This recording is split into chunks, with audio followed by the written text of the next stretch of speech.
மாமா ஆ? ஆ, ஒரு நிமிஷம்.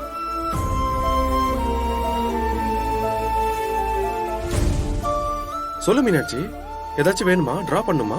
இல்ல மாமா, கொஞ்சம் பேசணும். ஏன் கேட்டியா?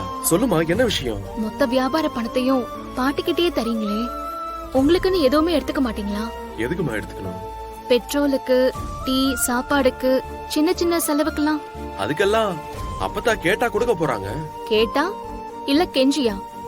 ஏன் அப்படி கேக்குற? இப்போ பெட்ரோலுக்கு காசு கேட்டதுக்கே உங்க முகத்துல தூக்கி வீசுற மாதிரி போட்டாங்க. அதுதான் அப்பத்தாவோட ஸ்டைல்மா. ஸ்கூல்ல ஃபீஸ் கட்ட காசு கேட்கும் போதும் இப்படிதான் தூக்கி வீசுவாங்க. அவங்க தோரணையே அப்படிதாம்மா. அவமானப்படுத்துறதுக்கும் ஸ்டைல் இருக்கா மாமா? நீ வித்தியாசமா பாக்குறதுனால உனக்கு புதுசா இருக்குமா? எங்களுக்கு பழகிடுச்சு. என்னங்க, நீங்க இன்னும் கிளம்பலையா? போணும் தான். உன் தங்கச்சி கூப்பிட்டு விசாரணை பண்ணிட்டு இருக்கா. என்ன விசாரணை? மாமா சம்பாதிக்கிற காசுல பெட்ரோலுக்கு கூட தனியா எடுத்துக்க மாட்டாரா? எல்லாத்துக்கும் பாட்டிக்கிட்டே கேட்கணுமா? ஆமா, இங்க அப்படிதான் மீனாட்சி.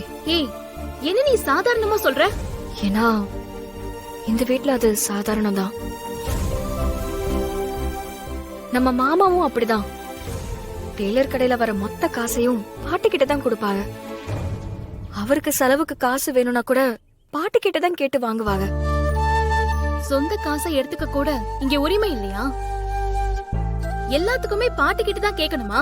மீனாட்சி, அதுல என்ன இருக்குமா? வரவு செலவு கணக்கெல்லாம் அவங்களுக்கும் தெரியணும்ல. உழைக்கிறது நீங்க, வெயில்ல அங்கிட்டு இங்கிட்டுன்னு கடைக்கடையா போறது நீங்க, வெளியில ஆர்டர் வாங்குறீங்க, எத்தனை பேரை பார்த்து பேசி வியாபாரம் பண்றீங்க. காசு மட்டும் உங்க கையில இருக்க கூடாதா? இது என்ன மாமா நியாயம்? மீனாட்சி, இரு. ஏன் இப்படி சரவடியா வடிக்கிற? வீட்டை பாத்துக்கிறது அப்பத்தா தானமா? வீட்டை பாத்துக்கிறது வேற, எல்லாரையும் கையில வச்சு ஆட்டி படைக்கிறது வேற. மீனாட்சி, நீ ரொம்ப யோசிக்கிறன்னு நினைக்கிறமா? நீங்க யோசிக்கவே இல்ல மாமா. யார்கிட்டயும் சுயமரியாதையை விட்டு கொடுக்க கூடாது.